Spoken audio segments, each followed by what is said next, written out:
Depression is actually perpetuating your suffering a lot more than you realize. And I'll just give you a quick example.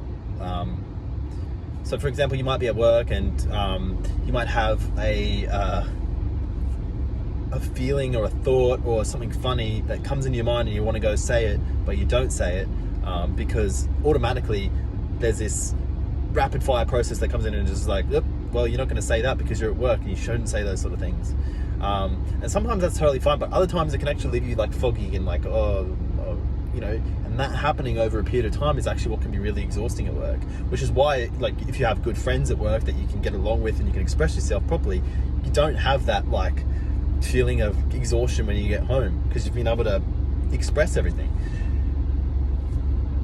So that mechanism of suppression in that context is like that, but actually within our whole life, suppression happens, and we've been conditioned to suppress ourselves on every level basically, and the conditioning is happening right now and you might not be aware of it. So and a lot of this conditioning is what perpetuates our trauma and our addictions and the feeling of dissatisfaction, the feeling of anxiety, and the feeling of depression.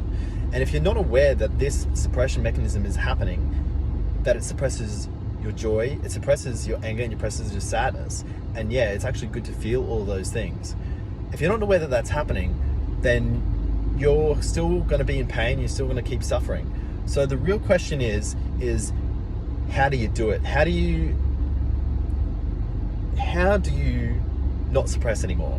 And I'm going to run through a couple of tools that I use to show me who I really am, and it's really worked well for me. So yeah.